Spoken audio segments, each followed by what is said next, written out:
side basically. In the today's session, we're going to talk about some points regarding how to join the solar panels, that is a string connections, whether it should be the parallel connection or whether it should be the series connection, how to decide these typical parameters, and further we're going to focus upon placement and orientation of the solar panels actually. So basically in last session we have seen the data sheet of solar panel.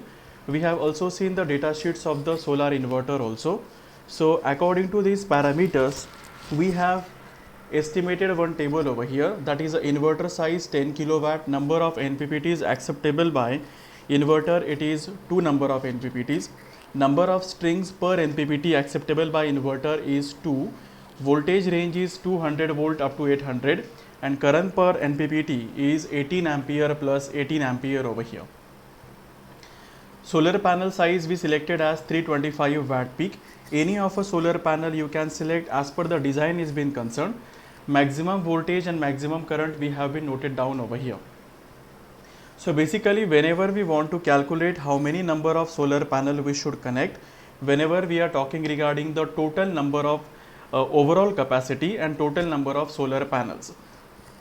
So basically total number of solar panels we can calculate by installed capacity of the typical solar power plant divided by which solar panel rating we are selecting. So in this case, installed capacity is 10,000 watt, that is a 10 kilowatt, divided by 325 watt peak of solar panel we are choosing over here. So after doing this calculation in terms of a watt over here, we are getting 31 number of approximate solar panel will required to satisfy the capacity of 10 kilowatt for the consumer. So once we have estimated the total number of solar panel required, then we have to estimate per NPPT basis how many number of solar panel we should connect. So basically as per the data sheet we have seen in the inverter is having the functionality of 2 number of the NPPTs actually. So that is why the formula says that total number of solar panel per NPPT we are connecting is the total number of solar panel we have calculated divided by number of NPPT accepted by the inverter. So basically number of NPPT parameter will be different for whichever inverter we were selecting. But generally we are trying to keep the number of NPPTs of inverter will be more, so that whenever we are actually monitoring the maximum power point tracking for the particular inverter, it should be more amount of voltage and current it is extracting. Generally for lesser capacity of the solar inverter, most of the cases according to the market standard, number of NPPT are most of the inverters are 2 in the ranges. For bigger of that also we can go for 4 NPPT and 3 NPPT. So basically as per the case study and data sheet has been concerned, total number of NPPT we are considering as 2 over here. So 31 number of panel divided by the 2 number of NPPTs over here. So after doing this calculation we are getting approximate 16 number of solar panel per NPPT basis we should connect over here actually. So as we have decided that per NPPT connection basis we are attaching the 16 number of a panel. Now here onward we have to decide per string basis how many number of solar panels are required actually. So this formula says that minimum number of solar panel that we can connect in individual string is minimum voltage of the inverter acceptable divided by voltage of the solar panel. So basically one thing is that whenever we are calculating the number of solar panel that we are connecting to the individual string basis, so that time we first estimate what minimum panel we should connect and what maximum panel we could have connect actually, and then we can estimate what is the optimum number of panel we should connect over that, so that it can satisfy the inverter voltage acceptability range and the current acceptability range also. So the minimum panels is the minimum voltage as per the data sheet is 200 volt divided by voltage of solar panel which is 37.20, which is the VMPP voltage we are taking over here. So doing this calculation we required minimum 6 panels should be connected in one string so that we can at least start the solar inverter. Then the next thing is maximum number of panel. If I want to estimate This we can estimate by this formula, that is the upper limit of voltage, maximum voltage acceptable by inverter, divided by voltage of the individual solar panel over here. So it is a 800 divided by 37.20. So we are getting max to max we can attach 22 number of solar panel in one string.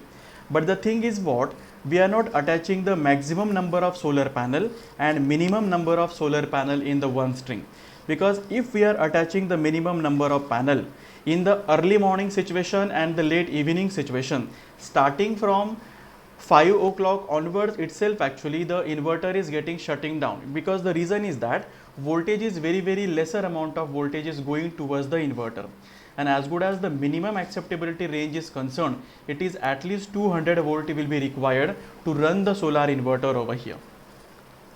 Then the maximum number of panels we are also not connecting, because in the higher irradiation situation, in the terms of afternoon, actually whenever in afternoon the larger amount of solar irradiation is falling over a solar panel, we estimated that what amount of voltage and the current that is passing to the inverter, it is high over there actually. So that is also not a proper case to develop for maximum number of connection. So basically we require the optimum number of panel. This we can calculate by this formula. Total number of solar panel we can connect per string basis is the number of solar panel per NPPT basis. So this we have calculated in the step number second. Number of panel per inverter, which is 16. So per NPPT basis, how many number of panels that we require to be connect, divided by per NPPT basis how many number of string we can connect to the particular inverter. So this data has been given in the datasheet itself. So how much number of the strings we can connect per NPPT basis actually. So 16 divided by 2 when we do this calculation. So on an average, optimally 8 number of solar panel we can connect to the individual string basis over here. So basically we can also connect 6 plus 22 by 2, that is the average of minimum and the maximum number of solar panel by 2 over here. So on an average we can connect up to 15 to 16 solar panel also, but this case is applicable when the solar inverter which we are selecting, it is only functionality of one number of NPPT per one number of the string, that is only one string we can connect to the individual NPPT.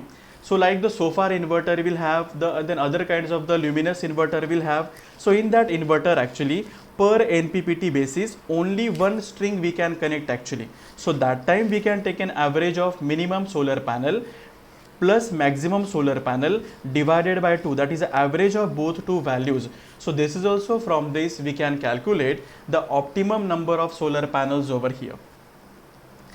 So basically as per the data sheet of the solar inverter, if we are going for two number of strings to be connected in the individual NPPT, so in that case we can connect 8 number of solar panel per string basis. I'll going to draw one small diagram for this, so it will be better to be clear actually. So how we are actually connecting the solar panels over here.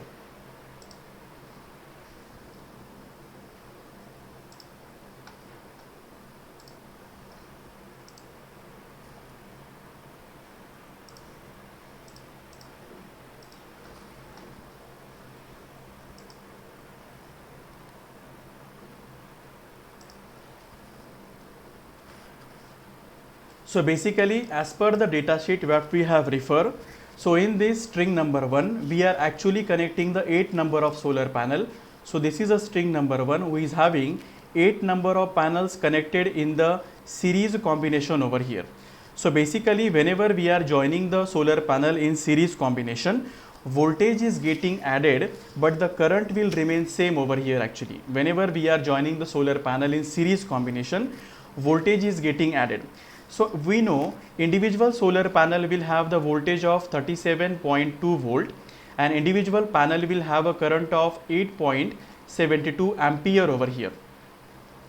So if we are joining the 8 number of panels in the series combination over here, so your voltage will become, that is per string basis, this is your string number 1, per string basis we are getting the voltage of 37.2 multiplied by the 8 number of the panel. 37.2 multiplied by the 8 number of the solar panel. So it will come around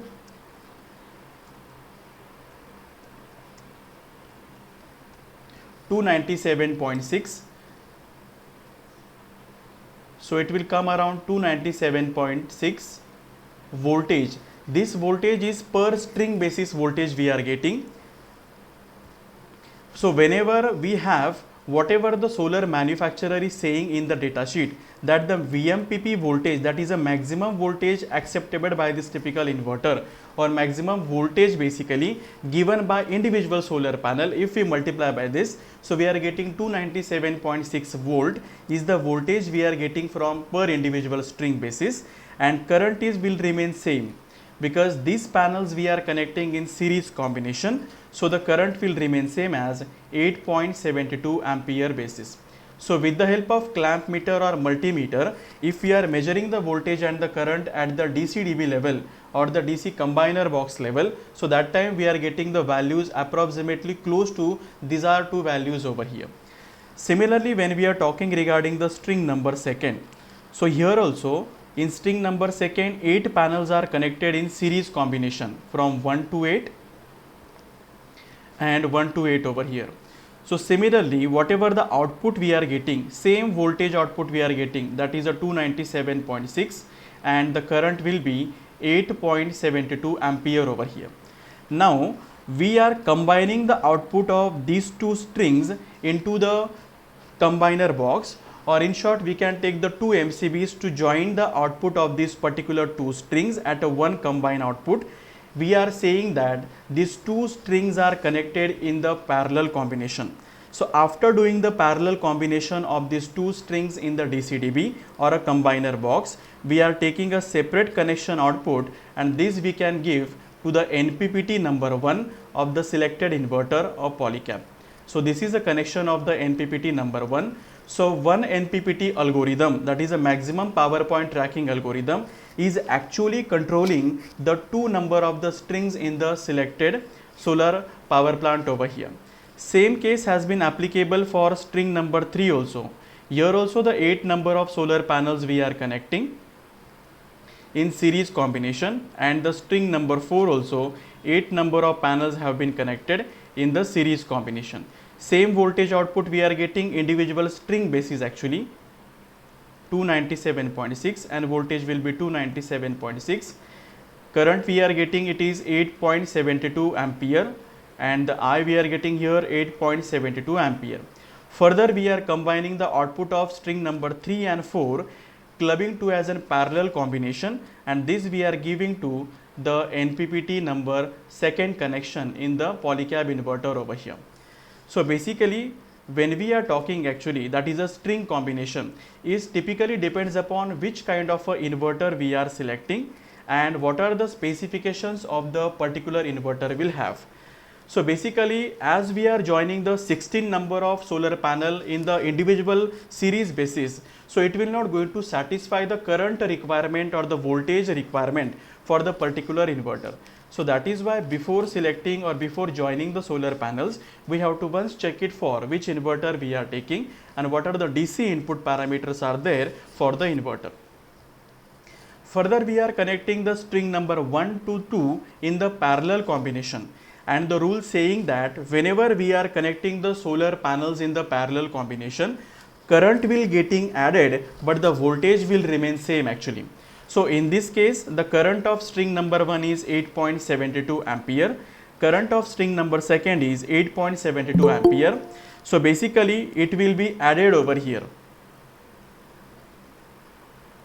So it is 8.72 ampere multiplied by 2, we are getting 17.44 current at the per NPPT basis over here. So here when we say per NPPT basis, what amount of voltage and current we are getting actually. So the voltage we are getting is same 297.6 volt, though we are connecting the two strings in the parallel combination, but the current quantity has been increased, that is 17.44 ampere over here. Similarly for NPPT connection number second also, voltage we are getting 297.6 volt and the current we are getting as 17.44 ampere over here. So basically once we have joined or once we have seen these connections over here, now we have to check it for safety check for voltage and the current. So first we'll going to take for NPPT number 1 what voltage and current we are getting. So basically as per the data sheet of the inverter has been concerned, as per the practical connection over here, voltage we get 297.6 volt. This should be lesser than, or this should be lies in a range between acceptability range of the particular inverter. So this inverter we selected is minimum voltage is 200, maximum is 800. So whatever voltage we are actually connecting to the NPPT number 1, it is been lying between this particular voltage range. Second thing is what? The current output. Current output we are getting 17.44 ampere, and per NPPT basis we are allowed to send the current up to 18 ampere over here. So whatever current we are actually sending in the maximum current situation, it is lesser than what maximum current is acceptable by the inverter. So both two parameter, that is the voltage and the current, we are just checking for the safety check. If these are lying between the acceptability range of this, then we can say what the connection we have selected, it is a safe actually. So any of a situation, whether it is a low radiation situation, whether it is a high irradiation situation, rainy situation, solar power plant will go to work for this typical kinds of the connections over here. So like that, whenever we want to do the connection, first check the reference from your inverter data sheet, then you can do the connections over here.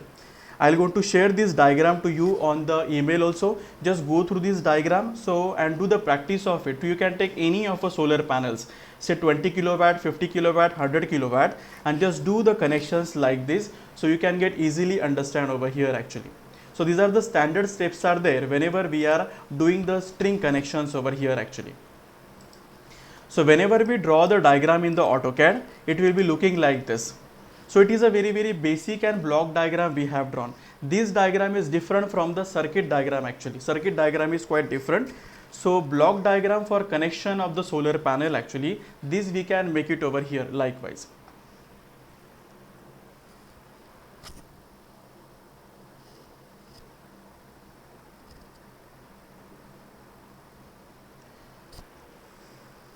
Fine. Once we have talked regarding the how many number of panels and the string connections has been required, then the second important point is design and placement of the solar array.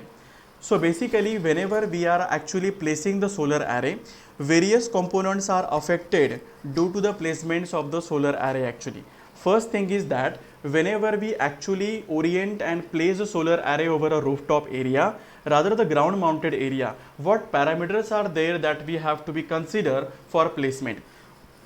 First parameter we have to consider is the angle of inclination and the tilt angle of the solar array. So basically the tilt angle of a solar array, it depends upon the various parameters actually. There are basically the three methods of deciding the tilt angle of the solar array. Most of the situation, whenever we want to do the cost cutting or whenever we want to reduce the complications of the solar installation, that time we can go for fixed tilt angle method actually. So basically in the fixed tilt angle method, whatever the latitude of a site will be there, close to that we are taking the tilt angle of the solar array. That is a very approximate method most of the solar installers are using actually. This situation is applicable whenever we place a solar panel over a flat rooftop area, whether it is a shingle type of a roof is there or the tile roof is there or barn type of a roof is there. So that time whatever the pitch angle of a roof will be there, we just lie the solar panels over the particular roof actually by selecting the corresponding mounting structures over here. So that time we can avoid the tilt angle due to the orientation, material of construction and the pitch of the roof over here. But generally in the ground mounted situation and the flat roof mounted situation, we can give the tilt angle of the solar array. So first method is the fixed tilt angle method. In that method, whatever the latitude of a given site will be, close to that we can take a tilt angle. Second method is what? seasonal tilt angle method. So in this case, if I want to reduce the cost cutting but somehow better installation quality if I want, so that time the seasonal tilt angle method could be beneficial for most of people. So basically in seasonal tilt angle, we know in the winter season, typically whenever we are talking regarding the northern hemisphere of the earth, where the most of the countries have been lie over there, like India has been specifically been located in the northern hemisphere of earth. So in that northern hemisphere of earth, in the winter situation, we are getting the diffuse horizontal irradiance. Diffuse horizontal irradiance means some amount of a diffuse radiation we are getting, not a direct irradiation. It is due to the tilt of the earth around its axis over here. Because earth is tilted at an angle of 23.5 degree, it is vertical axis actually. So basically, considering that we have a seasonal effect will be there in the northern and the southern hemisphere. Whenever there is a summer season will be going on in the India, like in the Australia, which has been located in the southern hemisphere, winter season will be there actually. So likewise, in winter season we are getting the diffuse radiation because sun's radiation are falling very steep over the northern hemisphere, and in summer season we are getting the very direct normal irradiation. So in that cases, we try to keep the solar panel exactly in the, or not exactly basically, but we try to keep the solar panel angle more or towards the horizontal direction in the summer season. Basically we are not keeping exactly horizontal but moreover tilted towards the horizontal direction, because in that cases we are getting the normal irradiation which are falling over a site. In second basic logic, basically whenever the winter season is going on, we are getting the diffuse radiation, so we try to keep the vertical direction. In summer season, horizontal direction we are keeping, and in the winter season we try to keep in the vertical direction.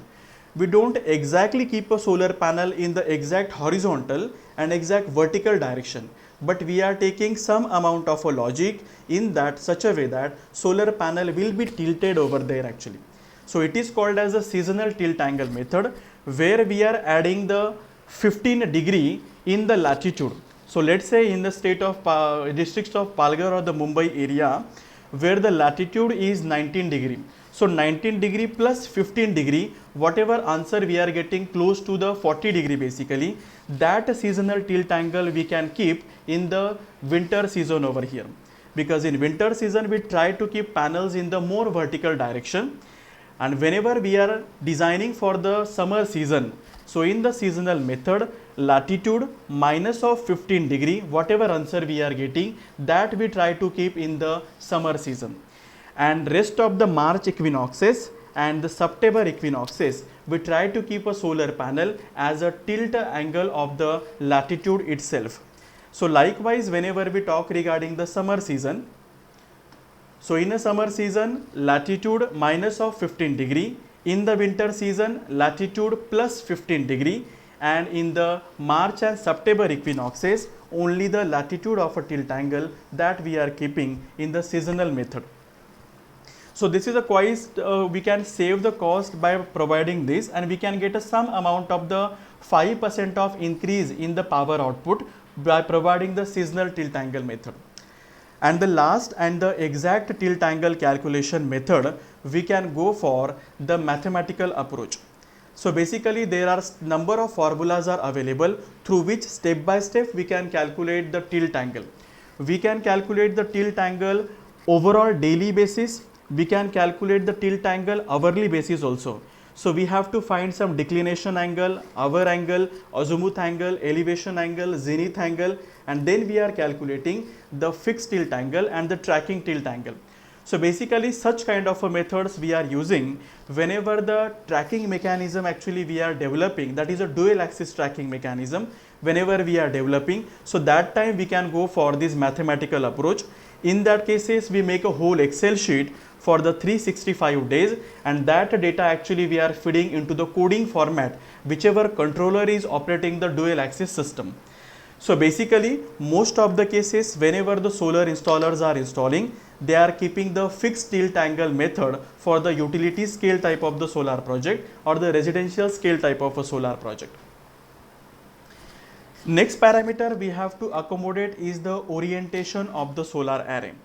As per the thumb rule is concerned, whenever we are doing the solar construction in the north hemisphere of the earth, we are try to keep the solar panel towards the true south direction.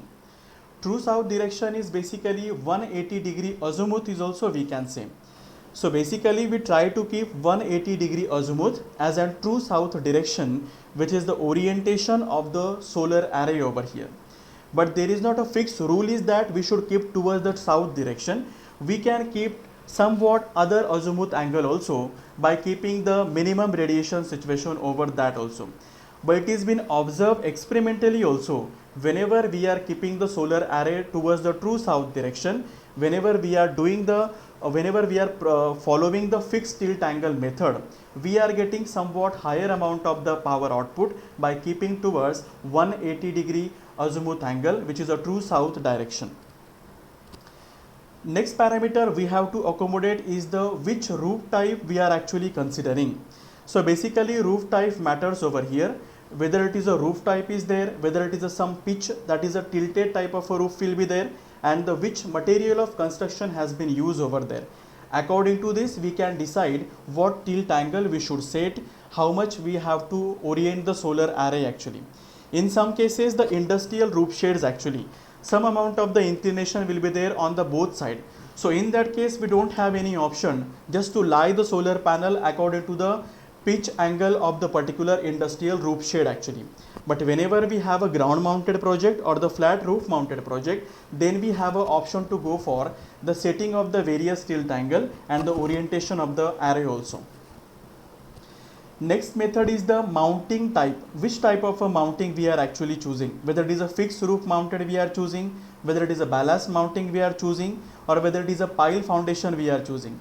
It depends upon the which mounted project, that is a ground mounted project will have some different methodology for the construction of mounting structure. For the flat roof or the roof mounted project will have somewhat different methodology for construction of a mounting structure. And the last is material of a mounting structure. It is a different parameter that we could include in the setting of an array also, whether which material we are using, whether it is a MS material, galvanized steel material, iron material, or any other kind of the aluminium material that we are choosing. Basically, as good as the roof has been concerned, whether the particular GI material or whatever the load we are actually setting over the rooftop area, whether the top area will able to balance or not, that we have to check it. Generally the concrete type of the flat roof, they don't have any kind of a problem of a weight what we are actually applying over the rooftop area, but some amount of the materials like a tile roofing system, like the metal band type of a system, what quality of the material they are actually using for construction of the roof type, that also differs how much amount of weight we have to apply over the rooftop area. And simultaneously we have to choose what mounting structure we have to set and which material of mounting structure we have to apply over there. Generally the aluminium will have a lesser weight compared to the other type of the material, but whenever it talks regarding the heavy windy condition, so that time the GI material or a MS material will be better actually. So basically as per our design has been concerned, so the total 4 number of strings has been there. So basically we are actually setting the 8 number of solar panel connection in the 1 number of a string. So string number 1 we can join as an 8 panel in series combination, string number 2 also the 8 panel. So basically whenever we are actually placing the solar array over the rooftop area, that time we have to know what is the net interior zone has been available. Interior zone in a sense, just excluding whatever the parameters are there, from that the shadow could be fall over the solar panel. On an average basis we can able to exactly came to know basically what exact interior zone has been available and how actually we are placing the solar panel over there. Before placing the solar panel, we have to make one plan view. Either you can draw in the handwritten diagram, rather you can draw in the AutoCAD, actually it will be better. So we just measuring what is the overall width of the solar panel and what could be the length will be there whenever we are placing the solar panel string by string over here. And whenever we found the top view of the particular installation, what could be the basic dimension will be there. One thing we have to consider whenever we are placing the solar panel is the inter-row spacing basically. Inter-row spacing matters whenever we are setting some kind of a tilt angle for the placing of the solar panel over here. So basically there is a one formula is there for calculation of the inter-row spacing, that is the D. D means the inter-row spacing between the two rows is equal to what is the height of the particular second row divided by the tan of altitude angle of a particular site. So basically H means what? Let's say the row number second, if there is a chance of following the shadow of row number second over the row number 1, that is a string number 1. So from the top of a view up to the ground, that is a rooftop ground, what is the basic height will be there for this particular solar array? It is called as your H. So we have to measure what is the basic height will be in terms of the meter, and as good as we are placing the next solar array, that is a row number 1. So we have to keep one distance between this particular two things actually likewise. So it is your D over here. So D is equal to H upon tan of altitude angle over here. So basically altitude angle we can calculate by the sun path chart diagram at the minimum radiation situation.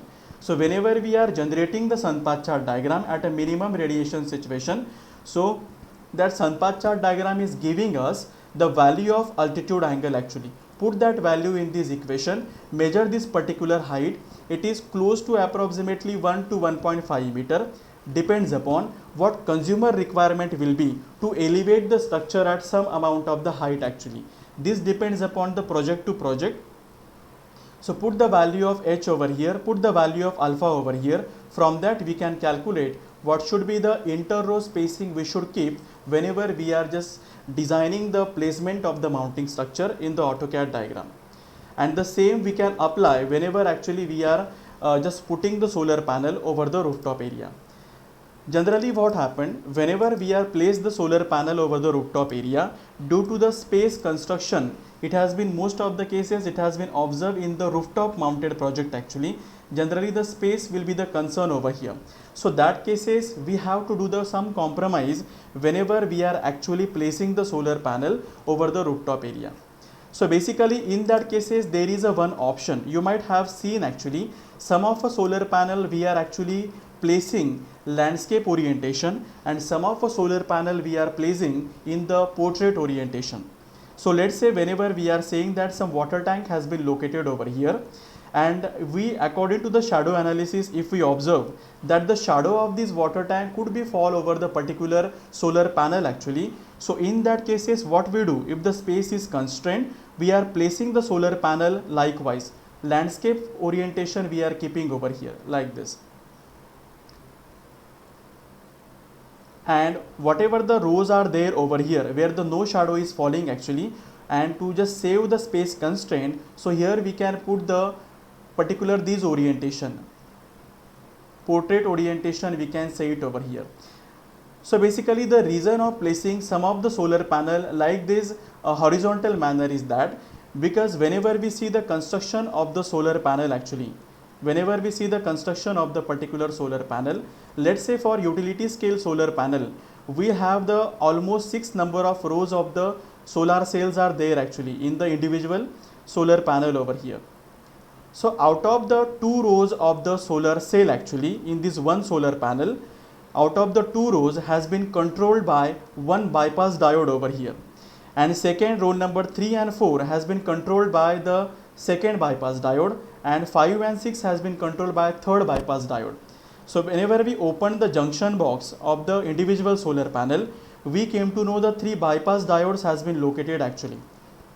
It is located because whenever let's say if we are orienting the solar panel in the portrait orientation over here, and in some cases the shadow has been occurring like this, so this much part of the solar panel is coming under the shadow situation.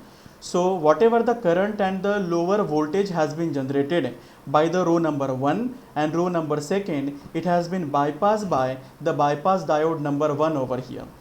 And that is why whenever we are checking the net output, we are getting something 66.67% of the power from the given solar panel.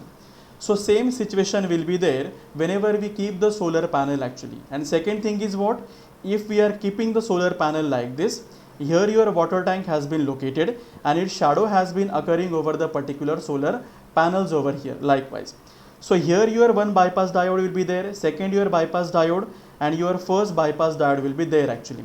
So as good as the shadow is coming over the particular solar panel like this, so basically whatever the voltage and the current generated by the row number 1 and 2, row number 3 and 4, and row number 5 and 6 is generated, these whole three bypass diode are directly bypassing the power of the given solar panel actually, and we are getting the 0% of the power in the same situation. So that is why in some cases, according to the shadow analysis, we have to keep the solar panel in the portrait orientation or the landscape orientation. It depends upon which site we are choosing and how the constraints are there actually.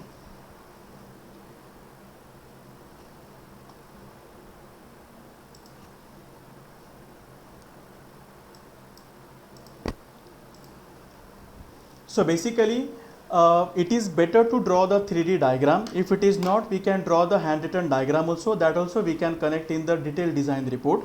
And if it is possible, we can draw in the CATIA software, we can draw in the AutoCAD software or a SolidWorks software over here. So this is the proper orientation, what it is looking like actually. So here we can show and which orientation we are keeping the solar panel over the particular rooftop area. So snapshot of that also we can connect or we can join in the detailed design report. Now we're going to see some basic parameters regarding the Google SketchUp software actually. So Google SketchUp software mainly been used by the architectural people actually whenever they are doing the construction of a bigger building or any kind of the commercial mall or software over here. So that time they are doing over here. But we can use the Google SketchUp software for satisfying our purpose of the shadow analysis over here actually. It is a very easy software is there actually whenever we are talking regarding the Google SketchUp. Some of the important commands are there so that we can learn first over here. Then we will going to provide you the different models video actually. Just go through that videos also, and by doing the more practice you can get a command on the Google SketchUp software. Any layman person can use this Google SketchUp software. It is been freely available on the web version actually. There are two versions are there. The web version will be there and the software version will be there actually. So we can purchase the Google SketchUp software, rather on the web version free of cost we can do the modeling over here actually. So whenever we open the Google SketchUp software, this link has been given in your email actually. So this link actually we are using. So whenever you go to do the practice, so use this particular link actually. It is a free of cost has been available. So we just start doing the modeling over here. So let's say there are various commands are available. Whenever we use the actual version of the particular software, these commands are properly placed, but in the web version these are also sufficient to do the modeling actually. One is your eraser command will be there, paint command is there, whatever the paint we are using in the Microsoft actually, same the version will be there, but some amount of the other will be required over here. Lines command will be there here, then your arc command will be there, circle command is there, rectangle command will be there, and the pull and the push command will be there actually. So this command we frequently we are using whenever we are just dealing with the Google SketchUp software. Here we can do the measurement over here, likewise whatever the measurement we require with the help of tape. On the lower side, the orbit command has been given, pan command has been given, zoom command has been given likewise. So more of this command has been I have been given in the video actually. So after the session has been over, just go through these videos. I am going to provide you the different modeling videos over here, so you can just go through that. So on the right hand side, whenever we observe, there is only one command will be important for us, that is the 3D warehouse command. So whatever the parameter while designing we required, that we readily can import from the library of the Google SketchUp software with the help of the 3D warehouse command over here. So we just do the start modeling for this. So let's say we're going to draw one building like this in a very short So we just take a rectangle of 11.1, whatever as per our site, whatever we have seen in the practical assessment. So this square I have been drawn over here of the 11.1 by 11.1 over here. So it is very simple. Just use the push and pull command over here. Push and pull command over here. From that, whatever the height of the apartment will be there or the building will be there, that we can keep it over here. So let's say the 10 meter we're going to keep it over here like this. So what obstacles we have seen actually whenever we have done the assessment of the site, we found one is the parapet wall will be there. Second thing is a dish antenna has been available and the water tank projected structure has been available. So we try to draw the parapet wall first over here. So the thickness of a parapet wall as per our measurement. So basically whenever we want to draw any kind of a diagram over here, on the lower side you can see the dimensions has been written. Dimension something 26.20, 4.46 mm meter. So like this basically you have to put the only values over here. It will automatically draw. So let's say I want to draw the length of 11.1.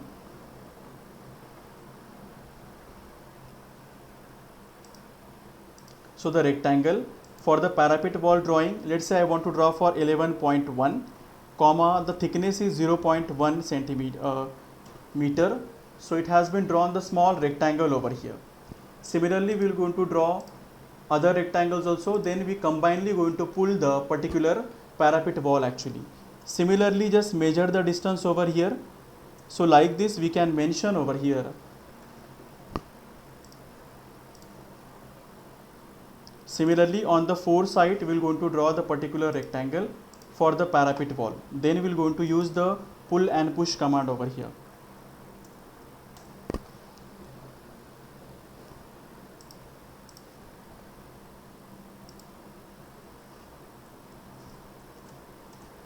Fine.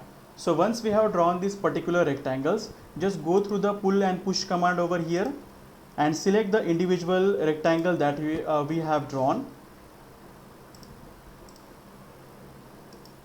And the average height as per our measurement for the shadow analysis, it is a 1 meter will be there for the parapet wall as per the measurement.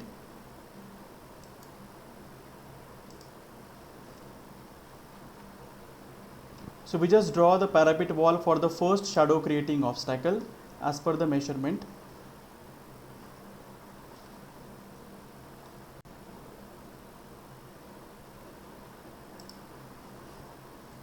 Like this. So we have completed the first shadow creating obstacles. Then we found the obstacle of the dish antenna over here actually. So basically dish antenna we can import from the 3D warehouse. So on this right hand side actually, so this command has been given to us, 3D warehouse. Just click on this typical command.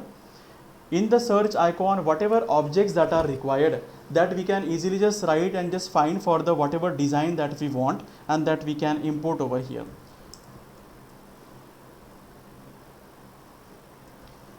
So dish antenna. So as per the design, whatever we have seen in our practical assessment, that particular object we can import.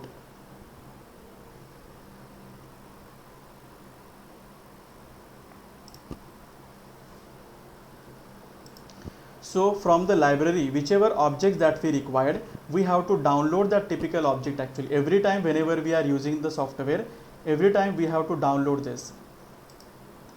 So on this one side we found one antenna was there. And then the two antennas has been available, and which has this antenna has been kept over the particular parapet wall.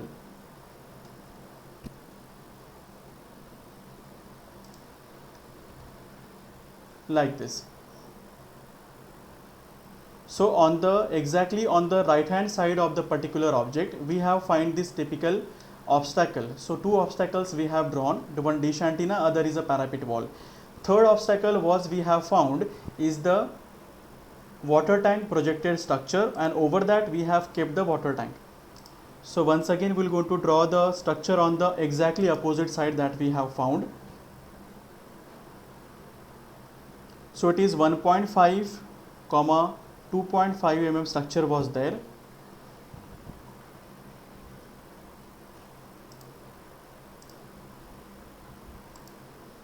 So whatever the obstacles that we need to draw, that you can easily draw with the help of this. So with the help of eraser, on the right hand side the second command is given for the eraser. You can select this particular eraser and you can just erase whatever the objects that you required. So what we have the projected structure over this. So we just increase the projected structure at an elevation of 1 meter over here, and over that we try to keep the water tank. So water tank we can import from the 3D warehouse. So just click on this 3D warehouse. Here we can keep a water tank. Searching for the water tank.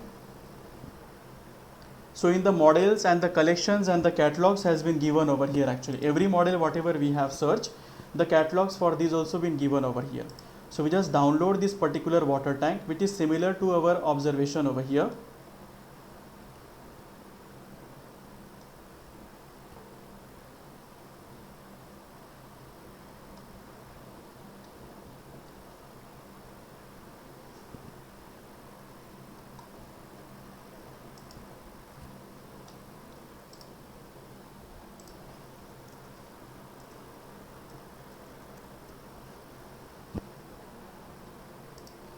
So from the models we have download first this.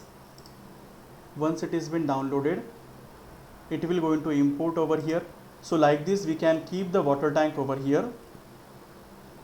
Whatever the obstacles are there, that virtually we can prepare over here. So basically we have the 3 obstacles has been observed. So we have drawn the 3 obstacles over here. Then you have to select the solar panel from the database. So search it for the solar panels. So from the 3D warehouse, once again we'll go to search for the solar panel. So here are number of solar panels catalogs has been available.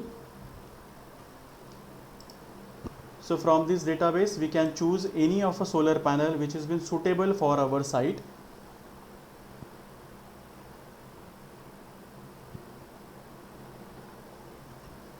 So here are number of varieties has been given actually, considering the various mounting structure, considering the clubbing of the solar panels.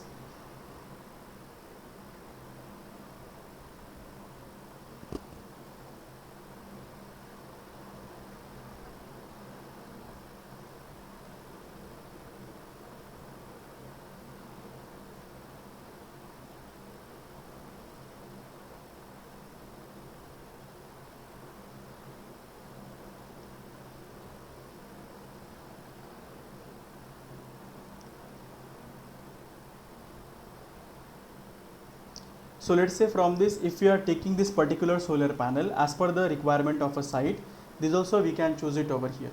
Every time we can change the modeling size also over here. So download this particular solar panel from the 3D warehouse, and that we can utilize for the construction over here. So like this, one by one we can import the solar panel. So let's say this solar panel we are keeping over here as per our site designing, like this. So if you want to do the orientation of a solar panel, so just go to on the particular solar panel and we can just orient this as per our requirement.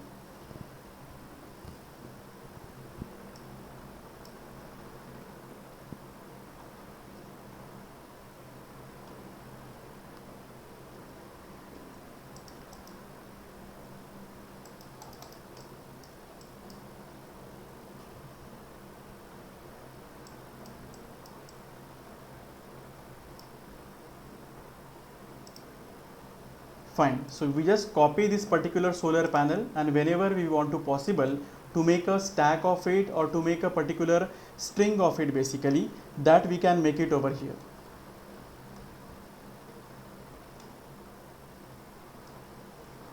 So whenever we observe this on the top view, it will be looking like this.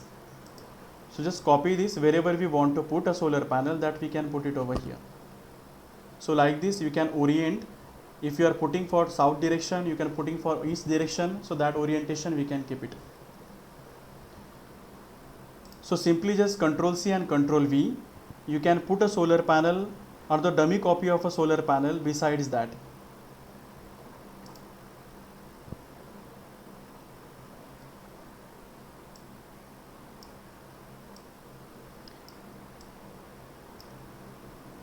So basically for the ground mounted project and the roof mounted project, how to place a solar panel, that number of tutorials I'll going to share you for in the video.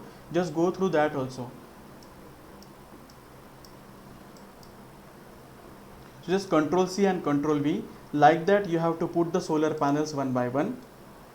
So you can choose any of a solar panel, whether it is a array stack you can choose from the 3D warehouse, or like that you can choose it from the warehouse actually. So like that, Control C and Control U, you can put a solar panel over here. So this is something different model solar panel I have chosen over here. Fine. So basically, as good as we are just putting the solar panels over the particular rooftop area, then we have to do the shadow analysis. So basically, whenever we are preparing the detailed design report for this, so that time we have to mention the snapshot whatever we have doing the shadow analysis. So basically, in the search icon which has been given in the software actually, on this upper left side of the software, the search icon has been given. So in this search icon we have to add the location first, because as good as the location of a particular site is changing, simultaneously the GHI value and the corresponding data is also changing actually. So add the location, just right here add the location, enter on this add the location. So it will going to open the Google map over here, and we have to zoom it for our particular district where actually your site has been located, and just import the particular data from the database of the SketchUp over here actually.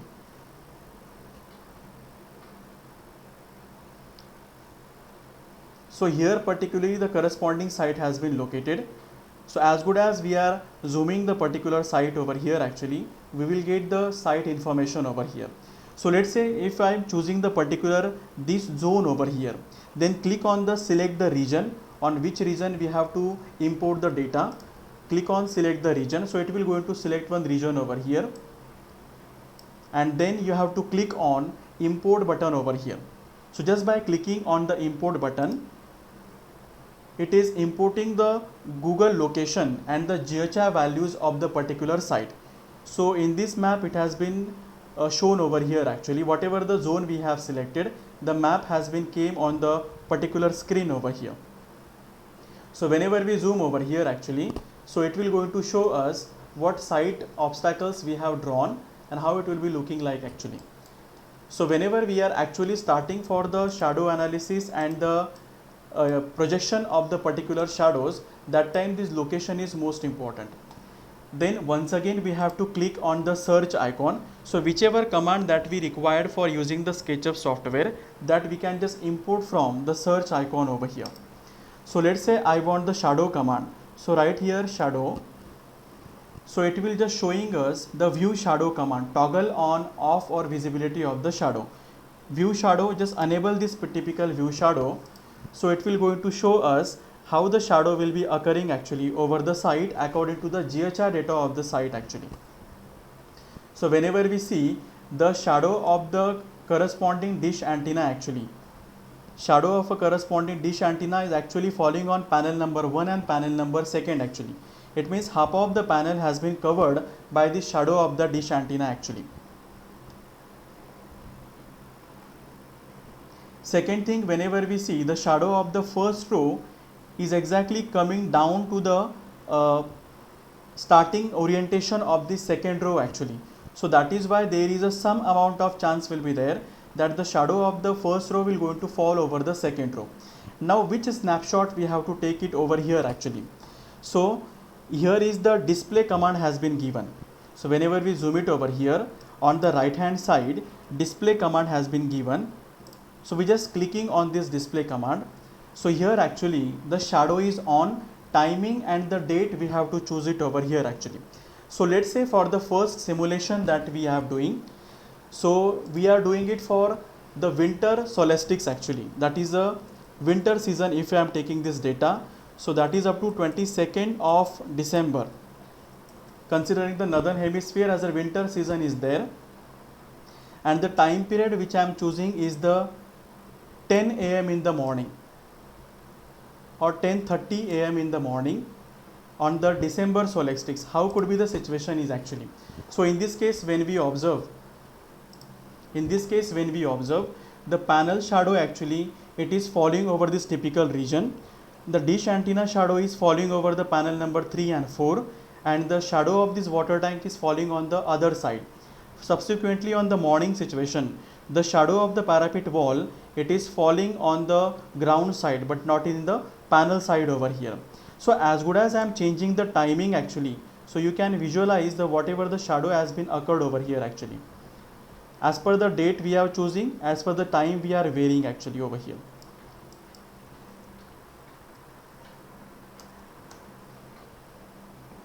Fine. So basically this situation will be there on the 12th of January actually. So in that cases, when we observe the pattern of the shadow which is coming actually, so that time also we found the dish antenna shadow is coming, but this shadow is not a permanent shadow which is falling. So what we actually doing, we are just taking the snapshot of the 4 important season, that is the December month, that is the 22nd of the December solstice or winter solstice at the 10 a.m. in the morning. They keep a time fix for each and every simulation. So we are just taking the snapshot of this. Second snapshot we are taking for winter solstice, summer solstice over here, which is the quite June season, that is the 21st of June. We are going to take it over here. 21st of June in the morning situation, that is 10:30 a.m. So here we came to know actually the shadow of parapet wall, shadow of a particular water tank is not falling over a solar panel, but the shadow of dish antenna, there is a quite chances that it is been falling. Third snapshot we're going to take it for March equinoxes. So this we're going to take it for 21st of March. Again the same timing. So it will going to display the shadow of this actually. Again the parapet wall and water tank will be no problem for the installation. Fourth snapshot we're going to take it on 22nd of the September. That is the September equinoxes. Again there will be the no problem for water tank and particular parapet wall. So in this case what we have observed actually, so we have observed the dish antenna is creating one problem for panel number 3 and panel number 5 over here. It means what? In the string number 1 there is a chances of mismatch has been occur over here actually. So that is why we just try to keep, or we try to connect the string number 1 and string number 2 combinedly parallel output to the particular MPPT number 1 actually. So basically per NPPT basis, that is a NPPT number 1, somehow it will get lesser amount of a current and the lesser amount of the voltage due to the shadow of the particular dish antenna which is falling continuously in the overall zones of the ears over here actually. It will not the steep fall of voltage and the current will happen, but some amount of the voltage and current will be happen. So in that cases we make a precaution that string number 1 and string number 2 parallel connection we are joining to the NPPT number 1. So that time we can avoid this mismatch problem over here. Or better way actually, if such kind of a situation is happening, we try to keep, or we try to change the inverter in a such a way that per NPPT basis only one string can be attached over the particular inverter. So what happen actually, if we are connecting the 2 strings in the parallel combination, so that time if the string number 1 is having the lesser amount of voltage and the current, then the whichever string is generating the higher amount of voltage and the current, it will going to attack reverse on the string number 1 over here. So in that cases the mismatch losses are happening actually. So generally whenever the smart inverters are not there in the market actually, in that cases the people are using the blocking diode. So whenever they are doing the connections of the string number 1 to the particular DC-DB or the particular inverter, so in that cases they were using the blocking diodes. But earlierly, whenever we see the smart inverters nowadays in the market, they are having the inbuilt blocking diode has been attached actually. So this problem of mismatch losses, whatever we are seeing, this will be very less actually in such a situation whenever we are using the standard inverter which has been available in the market according to the market standards. So like that we can take a snapshot, that is a 4 snapshot for September equinoxes and the March equinoxes, December and the June solstice, that is the winter and summer solstice over here. So likewise we take a 4 and we can mention in this the final design report. Just go through the various model today I'm going to share you, so it will be more clear actually how to do the practice of it. And whenever you will get a time, just do the practice of a smaller, very small and the simple object over here, then you can get an expertise of the particular Google SketchUp actually.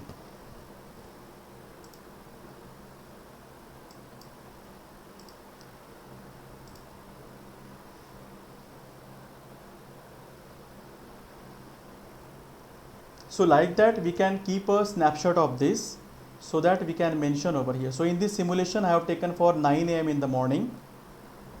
Due to the variation of a time also, we can just visualize the animation actually.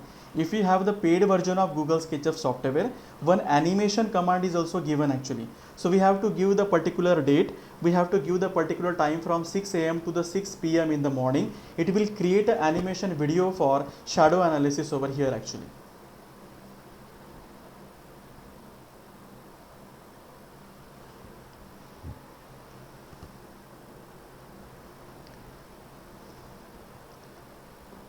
So basically in the today's session we have seen the parameters regarding the particular inter-row spacing and the shadow analysis over here.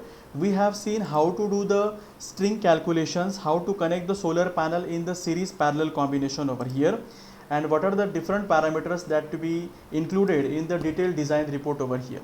Subsequently there are another parameters are there like the energy yield calculation. There is a parameter is there like the DC-DB selection and AC-DB selection, AC and DC cable calculations.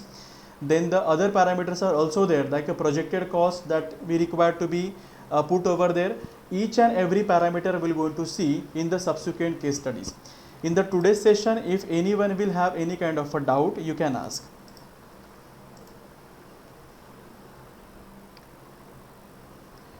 Yeah, the question asked by Shubham is, are there any other software for shadow analysis used in the industry?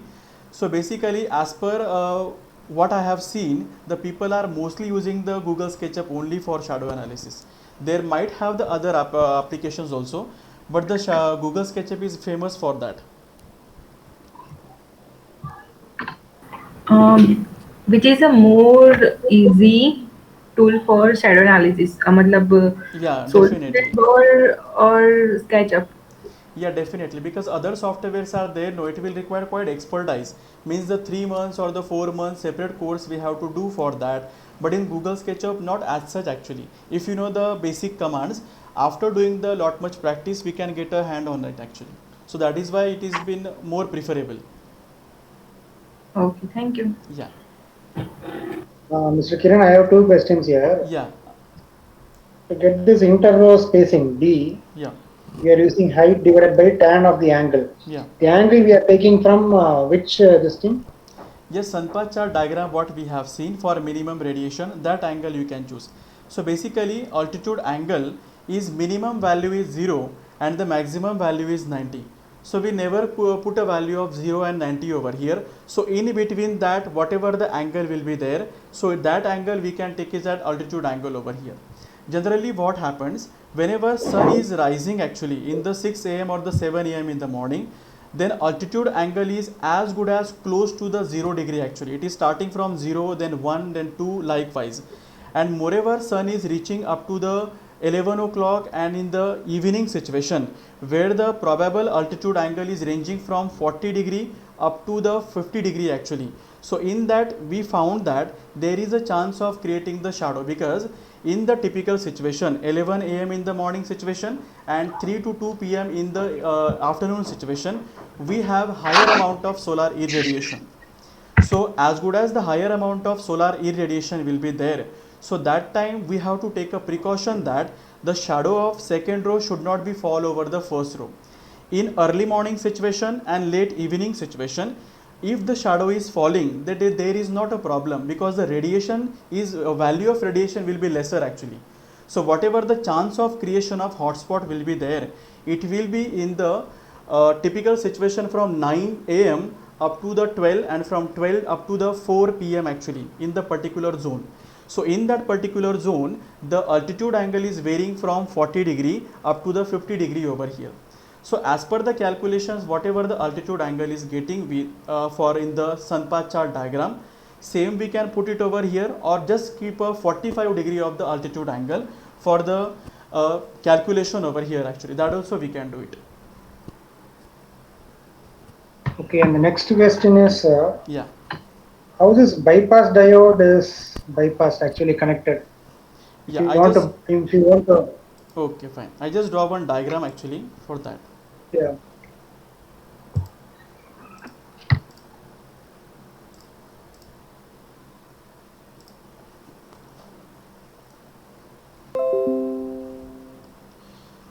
So basically, whenever we see the construction of the solar panel, so in that cases, the 12 number of the solar cell has been connected in the series combination over here.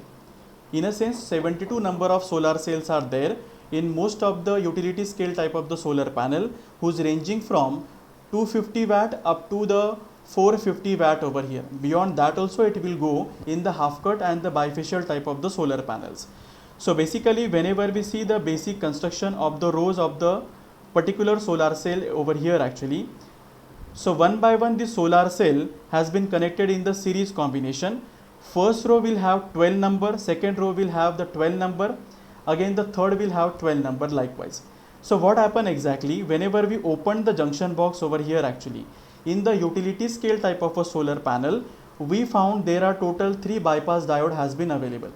So basically the role of bypass diode is what? Just to avoid the hotspot creation. Generally what happened, if in the row number 1, let's say the particular solar cell will be available over here, due to some situation, as good as we have seen the shadow analysis of the dish antenna, we found some amount of the shadow like this, it is falling over the particular solar cell only actually. So in this situation what happened, this solar cell is generating the lesser amount of the voltage and the current over here. So what happened, other solar cells are available nearby to this particular row, they are generating the higher amount of the voltage and the current as per the capacity of the particular solar cell. So these particular solar cell voltage and the current, whenever it is connected in the series combination, it is exactly attacking over the particular solar cell over here. This is have the lesser amount of voltage and the lesser amount of the current, and we know the tendency of the current flow, it will going to attack over the particular solar cell who is having the lesser amount of the current over here. So due to what happened, in the very short span of a time, larger amount of the current is start flowing from this typical individual solar cell, and due to which the burning of solar cell is happening at a particular span of a time, and this burning is called as your hotspot creation actually. So that is why to tackle with such kind of a problem, the most of the researchers has came with that we can use the bypass diode over here. Generally per cell to cell basis, we cannot use the bypass diode due to the cost of manufacturing point of view. So what exactly we are doing actually? So this row number 1, row number 2, these are connected in the series combination, and their output is been connected by the one central particular USB thing over here actually. Whatever bus bar you can see actually, this central bus bar has been connected over here. So here actually, before connecting to these bus bars, we are connecting with the bypass diode over here actually. Similarly for row number 3 and 4, it has been connected to the particular second number of bypass diode, and for row number 5 and 6, it has been connected to the third bypass diode over here. Bypass diode not exactly located in the top of the solar panel, but it is located in the junction box, but their cable, that is the bus bar cable, are actually passing over this top of the solar panels over here actually. So basically what happened, if the row number 1 will have the defective cell over here, or due to some of the shadow creation, if this typical cell is generating the lesser amount of the current, then there will be chance of hotspot creation over here. So in that cases, this bypass diode will bypass the voltage and the current is getting from row number 1 and row number 2 over here. Now why the reason is that, though row number 2 is also bypassed over here, the reason is that the combination of the row number 1 and 2 has been connected to the only one bypass diode. If we are having the 6 number of bypass diode, then only it will divert the output of the row number 1 only, and we can get the output from 2, 3, 4 and 5 and 6 over here actually. So basically that is why we are using the bypass diode in the solar panels over here. So as good as it is bypassing the output of 1 and the 2 over here, only the 2 bypass diodes are working over here. Generally the bypass diode are connected in the reverse bias situation. So but and all the solar cells are connected with a forward bias situation. But whenever bypass diode wants to bypass the output of row number 1 and the 2 over here, actually it will come into the forward bias situation actually. So whatever the voltage and the current has been generated, it is just bypassed to the second number of the solar panel. Likewise, so in short, to avoid the hotspot creation in the particular situation, to safeguard the solar panel, some of the output of a solar panel we are losing due to the particular bypass diode actually, but it is saving the cost of placement of the particular solar panel due to the hotspot creation. All these solar whatever bypass diode we have seen, these are connected in the parallel combination actually. Bypass diode we are connecting in parallel combination, and solar cells we are connecting in the series combination over here. Between the row number 1 and 2 parallelly we are connecting, row number 3 and 4 parallelly we are connecting over here. Okay. Yeah, any other doubt?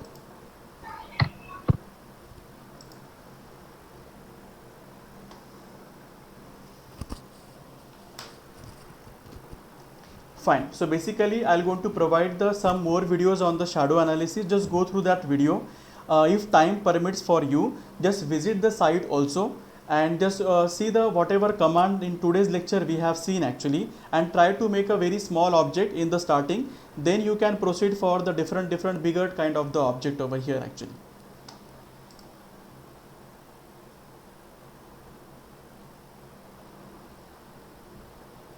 Okay, the Shubham will have a question that what is more preferred, one diode per row or one diode per 2 rows.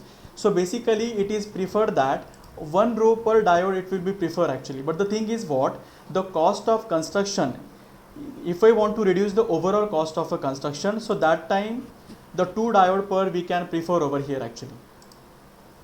Generally in the smaller capacity of a panel, people are using the 2 number of diodes, but utility scale we require at least 3 number of diodes. Fine, just go through that video and the today's material also. Thank you for joining the session. Thank you all. Tomorrow once again on the 7 p.m. we're going to meet and we're going to see the further parameters for designing of the detailed design report.